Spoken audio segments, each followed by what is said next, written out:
Olá! Então, meus queridos, eu venho aqui fazer essa gravação da videoaula, do aulão de filosofia, pois aconteceu um probleminha técnico e a gravação da nossa videoconferência, ela não ficou salva. Então, para que vocês que não participaram da aula possa ficar por dentro do conteúdo que foi abordado na nossa aula. Então, o tema natureza do conhecimento é um tema que está bem frequente nas questões de Enem e também nas questões de vestibulares, tá certo? Então, para vocês entenderem melhor, posso dizer que o campo de investigação filosófica que abarca as questões sobre conhecer pode ser chamado de teoria do conhecimento, né?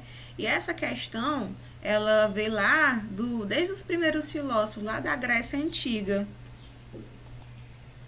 E esses primeiros filósofos da Grécia Antiga, eles eram conhecidos como os filósofos da natureza, né? Ou também os filósofos pré-socráticos, porque foram aqueles pensadores que surgiram antes de Sócrates.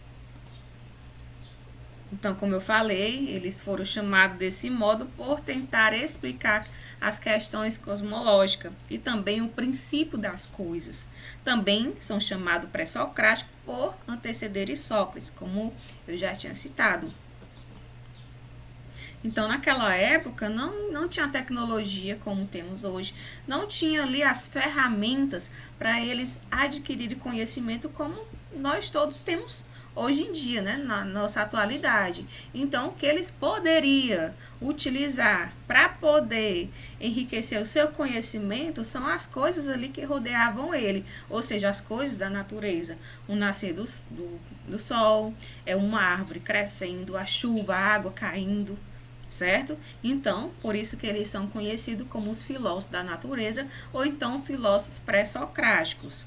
Eu tenho dois termozinhos aqui apresentar para vocês que eles são bem fundamental, são bastante usados quando se fala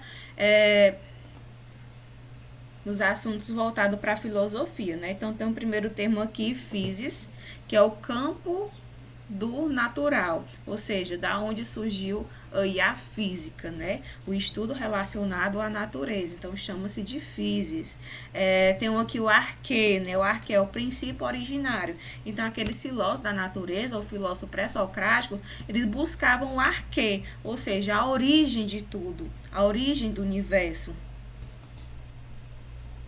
Eu me recordo que eu até já citei para vocês alguns filósofos da natureza, como Tales de Mileto. Ele dizia que o arquê, a origem de tudo, surgiu ali da água, né? Ou seja, nós viemos da água e da água para a água iremos voltar. Outro filósofo também pré-socrático bastante conhecido, né? É o Heráclito de Efésio. O Heráclito de Efésio disse que o arquê seria o fogo, né? Ele afirmava que o fogo seria o agente transformador de todas as outras coisas. E como o nosso conteúdo fala de conhecimento, eu não poderia deixar de falar para vocês um filósofo que até hoje é referência nos nossos estudos, né? Sócrates, um filósofo ateniense do período clássico lá da Grécia Antiga, considerado um dos mais importantes da filosofia ocidental. Sócrates, ele nunca escreveu nada para deixar registrado sobre a sua vida, sobre o seu pensamento, né? A sua obra, ela é puramente oral, como a retórica, a oratória, a fala. Ele era o filósofo que desafiava as pessoas lá naquela época, em praça pública, a dizer o significado das coisas, né? Tem até aquele método socrático, que é um método utilizado até hoje nas aulas, né? A partir do momento que o professor ele lhe faz uma pergunta, você responde, e diante dessa pergunta ele já surge outra pergunta ali, né? Então, esse é conhecido, chamado como método socrático. E Sócrates fazia isso. Por que que tá de dia? E as pessoas respondiam. Mas por que que é assim? E as pessoas pensavam, refletiam para poder responder Sócrates, né? Ele também, ele foi condenado à morte, né? Por ter sido acusado de corromper a juventude lá daquela época. Porque, querendo ou não, pessoal, quando você adquire um novo conhecimento, você está crescendo na sua vida, né? Se você é formado em medicina, você tem um estudo ali para seguir a função dentro da área da medicina, por que você vai trabalhar como faxineiro, né? Então, o conhecimento, ele é uma ferramenta fundamental para você crescer, evoluir na sua vida, né? Então, Sócrates, ele foi acusado de corromper ali a juventude daquela época, e o poder disse, ó, você para de estar fazendo isso com as pessoas da nossa idade, ou então você vai ser condenado à morte, né? E Sócrates, ele morreu pela sabedoria, defendendo, porque se ele parasse ali de continuar ali fazendo com que as pessoas refletissem, com que as pessoas pensassem sobre sua vida, adquirido conhecimento, para ele ia estar calando ali a sabedoria, ele ia estar enterrando o conhecimento humano. Tem até aquela frase famosa dele, né? Só sei que nada sei. Por quê? Ele diz que a partir do momento que você não sabe de alguma coisa, você vai buscar conhecer e aí você vai estar crescendo o seu conhecimento, se desenvolvendo cada vez mais. Essa imagem aqui representa o momento da morte de Sócrates, né? Que ele foi, como eu falei, condenado à morte. Aí ele bebeu um veneno conhecido, chamado cicuta. Ele também era considerado, para muitas pessoas daquela época, o mais sábio, porque ele era reconhecedor da sua própria ignorância. E aí, para ele também, a morte é algo natural, né? Algo que acontece com todo mundo. Naquela época, alguns acreditavam que existia vida após a morte, ou que existia alguém que não ia morrer, né? Então, ele era reconhecedor ali da morte.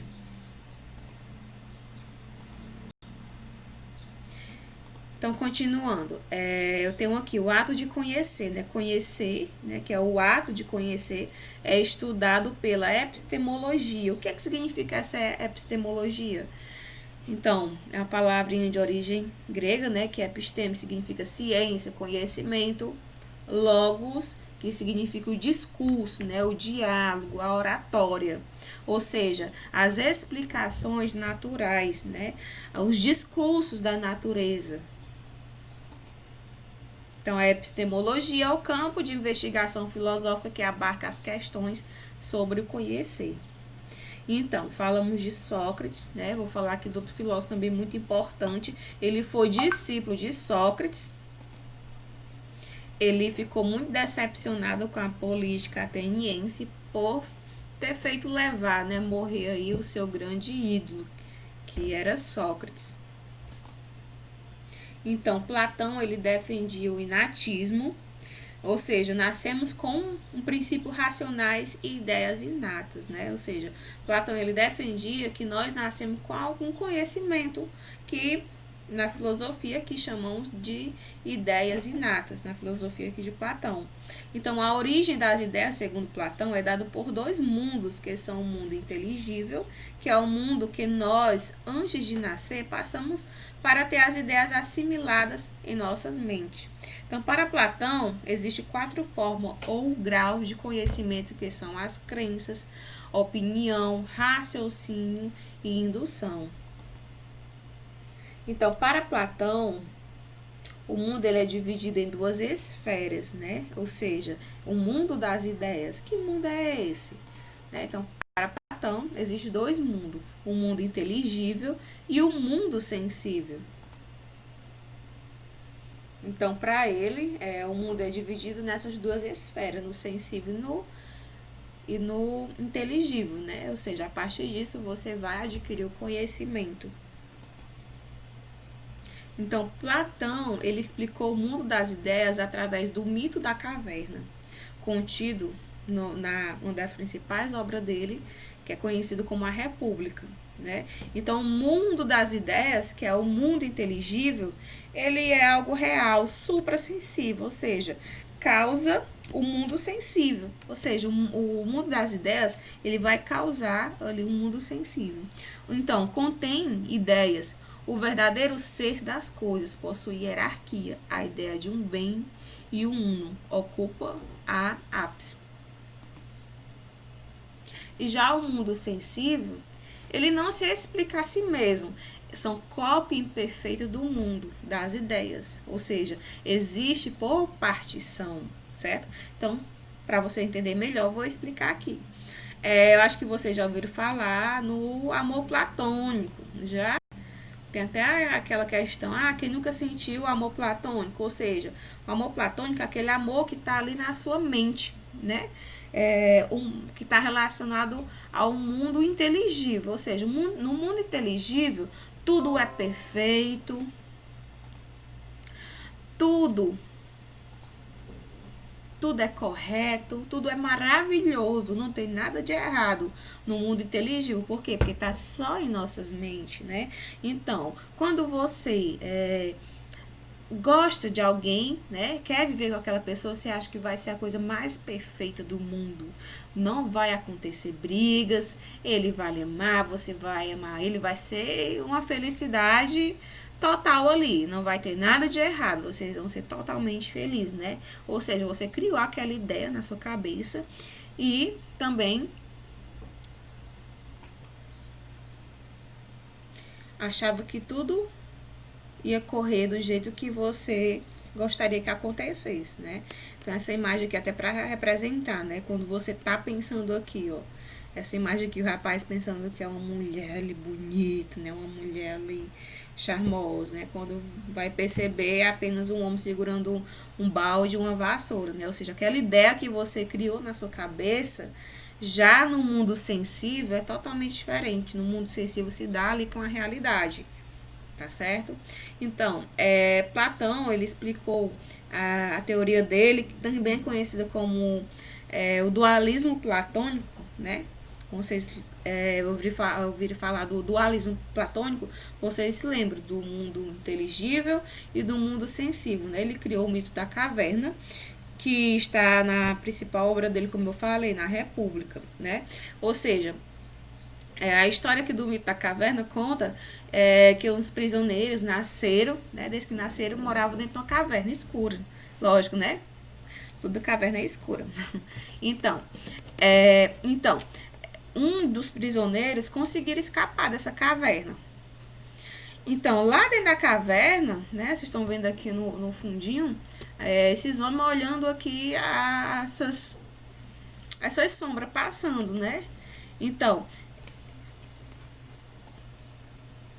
eles começavam a imaginar várias coisas que vinham em sua mente, né?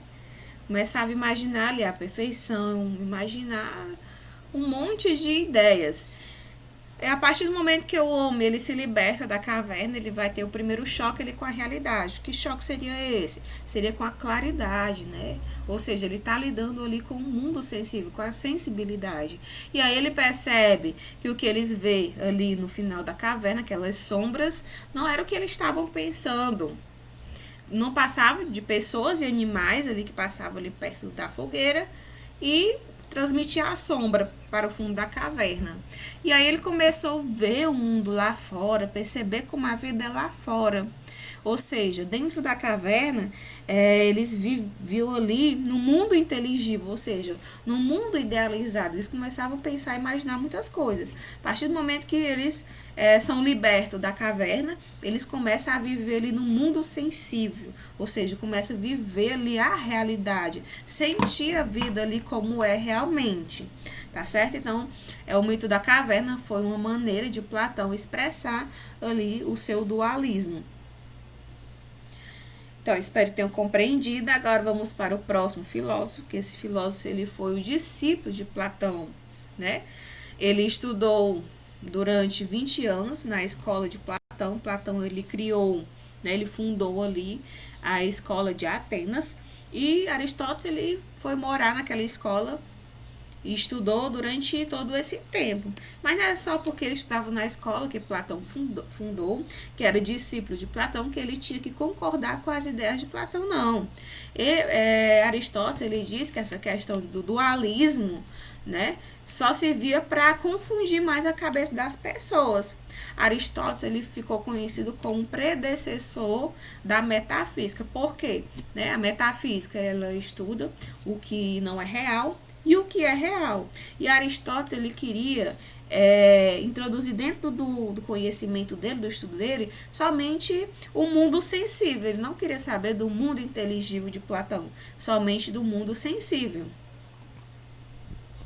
Então ele criticava muito Platão, né? Aristóteles ele acreditava que o mundo sensível ele seria capaz de gerar conhecimento. A essência das coisas estão nas próprias coisas e não no mundo inteligível, tá certo? Então ele também dizia, né, que precisamos estudar as coisas, de onde são essas coisas, e daí ele entra, com a teoria da metafísica, né? Que ele chama de primeira filosofia. No momento que ele cria essa teoria dele, não é o momento que é chamado de metafísica. Metafísica foi um termo adquirido muito tempo depois. Ele chamava de primeira filosofia. Então, já falei para vocês que dentro da filosofia, os filósofos eles se dividem em racionalismo e empirismo, né? Mas na frente aqui vou mostrar para vocês um filósofo que ele não tá nem para um lado e nem criticando o outro, né? Ele quis unir esses dois tipos de conhecimento. Não vou falar agora o nome dele não, deixar mais para frente. Quem assistiu a aula já sabe quem é. Esses filósofos se dividiam em racionalismo e empirismo, né? Racionalismo é aquele conhecimento adquirido sem pedir comprovações, né? Sem ser adquirido através da experiência, né? Está relacionado aos dogmas das igrejas, né? Das religiões, ou seja, acredita em Deus sem pedir comprovação, me prove que ele existiu, tá certo? E o empirismo aquele conhecimento, como todo mundo já sabe, que é adquirido através da experiência, através da vivência, através das comprovações. Então, o primeiro filósofo que eu vou falar aqui, o filósofo empirista, conhecido como John Locke. Esse filósofo inglês, ele dentro das obras dele, teve a que se destacou mais, que se encaixa aqui no nosso estudo do conhecimento, que é sobre o ensaio sobre o entendimento humano. Ele afirmou que seu propósito era investigar a origem, a certeza e a extensão do conhecimento humano. Ou seja, o propósito principal de John Locke era investigar a origem, né? Para os filósofos da antiguidade, da Grécia Antiga, essa origem eles chamavam de arquê, né? Ou seja, a origem de tudo e como as pessoas adquirem o conhecimento. Então, ele chegou à conclusão que as pessoas adquirem conhecimento através da experiência, através da vivência. Então, John Locke, ele afirma que a experiência ela é a base do conhecimento, né? Então ele critica ali severamente o conhecimento inato, né? Ou seja, os racionalistas.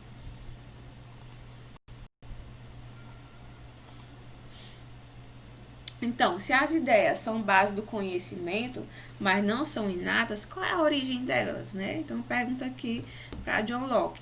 Então Locke ele propõe que a mente seja uma tela em branco, que deve ser preenchida pelas ideias. Ou seja, ele afirma que a nossa mente, nosso cérebro, ele nasce ali sem nenhuma ideia, sem nenhuma informação. E de acordo com a sua vivência, de acordo com a sua experiência de vida, você vai adquirindo diversos conhecimentos, certo? Então, tem aqui ideias e realidade. A outra classificação importante concebida por Locke a respeito das ideias, elas podem ser simples ou ela também pode ser complexa, né? Por exemplo, eu penso numa maçã. Maçã é uma ideia simples, né?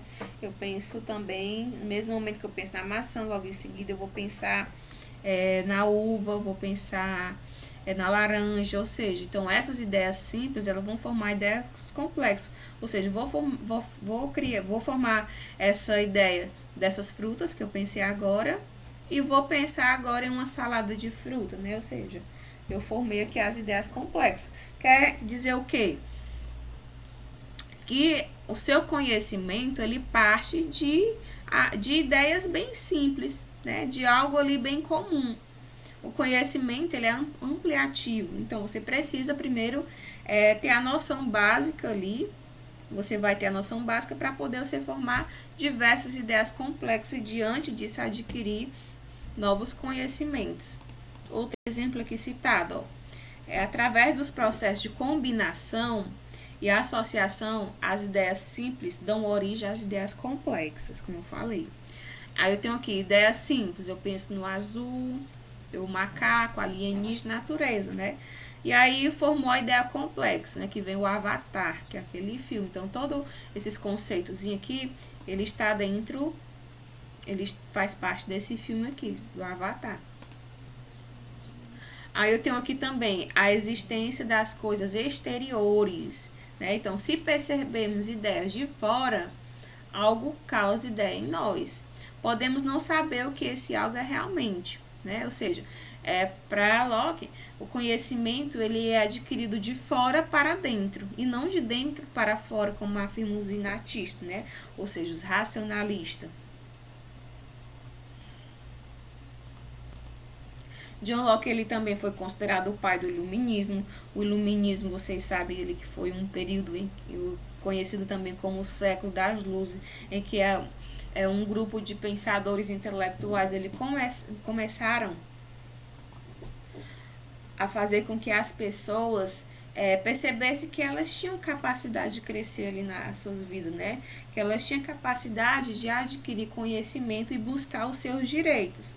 Então, onde Locke ele defende a razão, afirmando que a nossa mente é como uma tábua rasa, sem nenhuma ideia. Então, ele defendeu a liberdade dos cidadãos e condenou o absolutismo. Então, John Locke, ele foi um iluminista, ele foi também um empirista e um gênio da filosofia. Agora eu vou falar de outro filósofo, né, que eu acho muito bacana a teoria dele, porque ele não critica e nem vai defender os empiristas nem os racionalistas. Por quê? Porque ele uniu os dois tipos de conhecimento, afirmando que você precisa tanto do inatismo, também como precisa tanto do empirismo. Então, Manuel Kant, um filósofo prussiano, ele estudou na Universidade de Königsberg, na Prússia, né? Ele é um dos principais filósofos do conhecimento, né? Das teorias do conhecimento.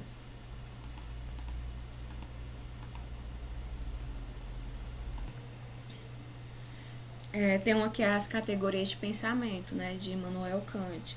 Então, ele nos diz que certos tipos de conhecimento, na visão de Kant, não são resultado de experiência, né?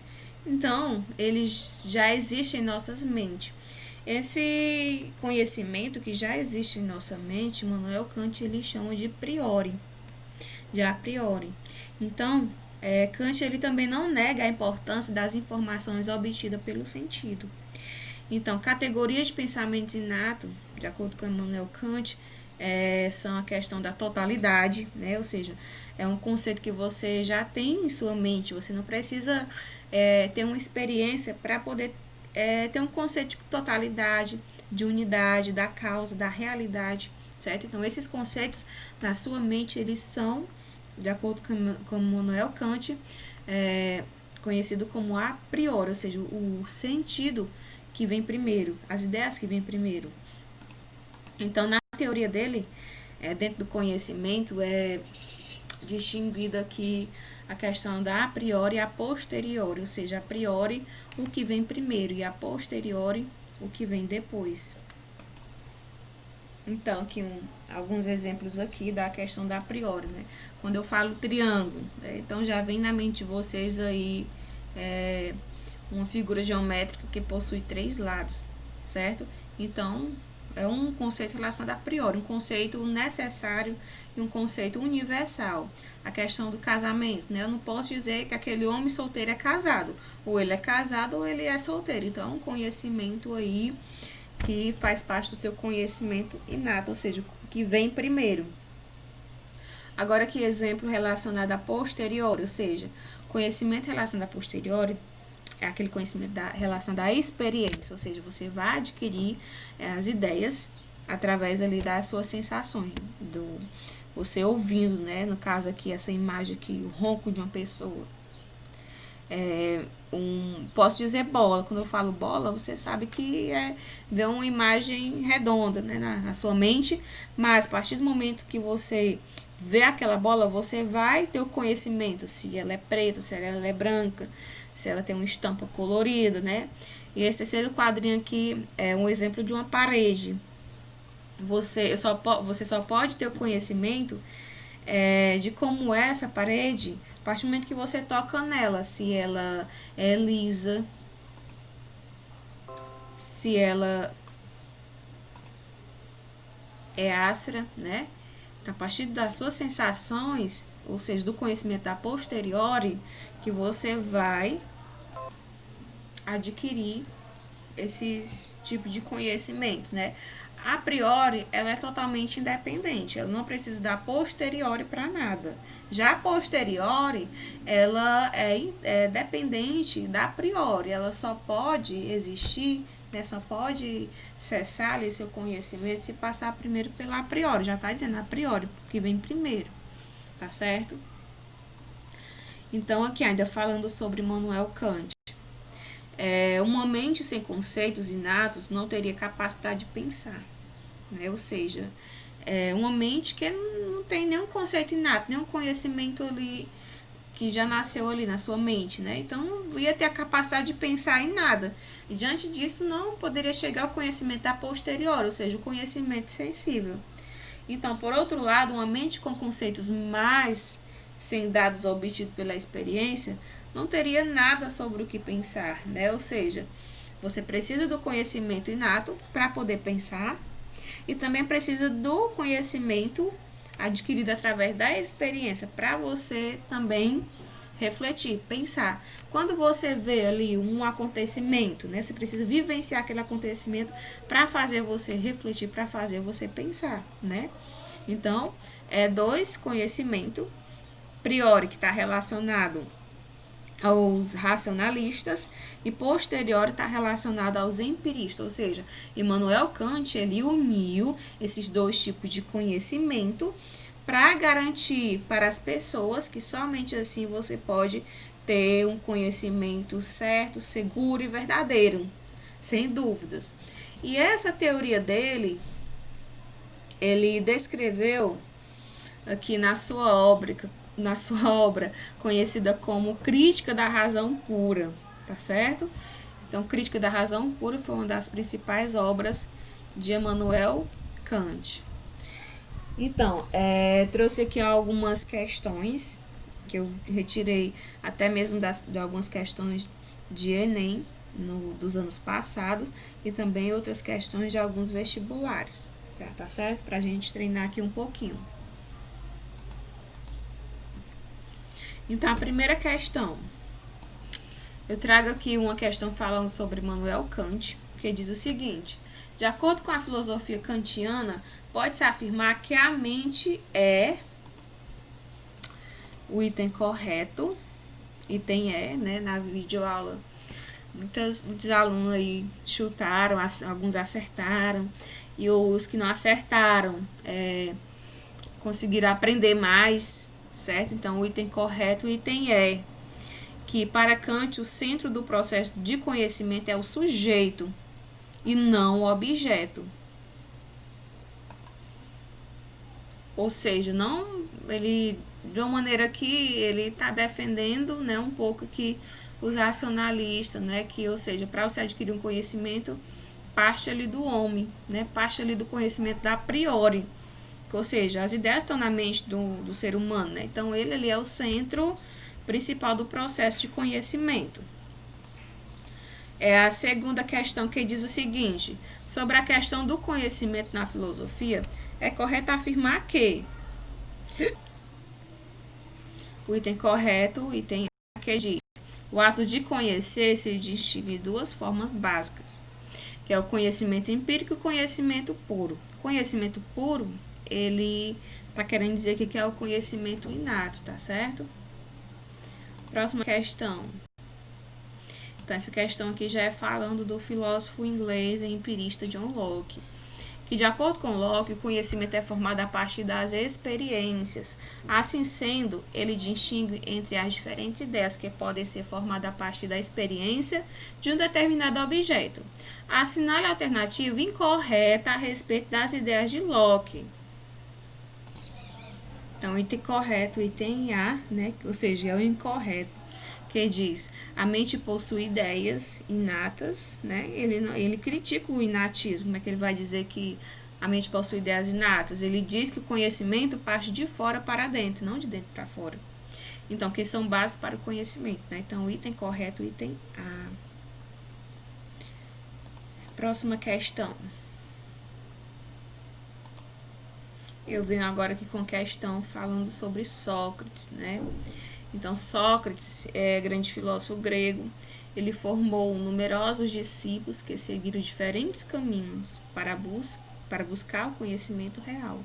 A grande preocupação socrática era o item correto C, que diz: o autoconhecimento que poderia ser obtido por meio da ironia e da maiêutica, né? Maiêutica é a partir do momento ali que através da ironia, através do método socrático, vem os novos conhecimentos, surge ali novos conhecimentos.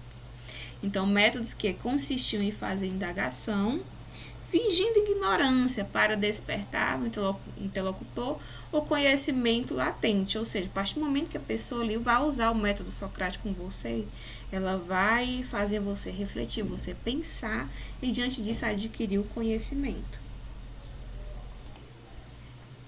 Trago outra questão aqui, falando agora sobre o filósofo Platão, que diz: Platão, um dos pensadores mais influentes da história da filosofia, deixou quase toda a sua filosofia escrita em forma de diálogos.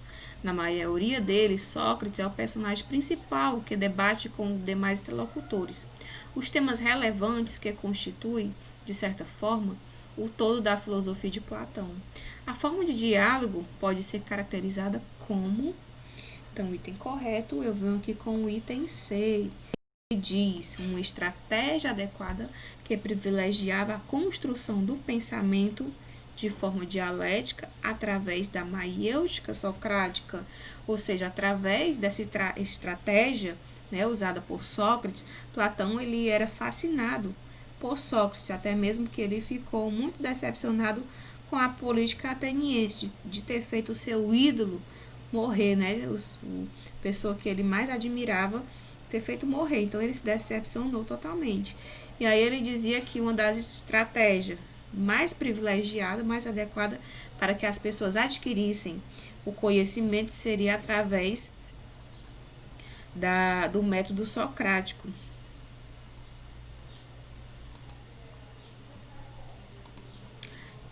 Venho aqui com mais uma questão que diz o seguinte: essa questão agora que é falando sobre Aristóteles, né? Aristóteles, discípulo de Platão. Então diz: a obra de Aristóteles, chamada Metafísica, inicia com a seguinte frase: todo homem deseja naturalmente conhecer a natureza das coisas, né? Quem nunca teve a curiosidade de saber como surgiu tudo, né? Tem várias histórias, mas deixa a gente confuso, né? Para que lado a gente vai acreditar? Então, à luz desta afirmação, podemos definir o ato de filosofar como sendo, item correto, item A, que diz: uma tentativa do homem por adquirir o máximo de informação que as várias ciências e culturas lhe podem oferecer. Então, o ato de filosofar, ela é uma tentativa de adquirir o máximo de informação, né? A partir do momento que você reflete, você faz uma reflexão sobre alguma situação, você está querendo adquirir o máximo né, o máximo possível de informação sobre aquela situação, tá certo? Então, pessoal, foi até aqui. Desculpa por não ter postado aí o link da videoconferência. Como eu falei aqui no início dessa gravação desta aula, não foi um probleminha técnico, né? Eu achei que tava gravando, mas aí meu computador aqui travou no momento e eu não vi na hora que a gravação tinha parado, tá certo?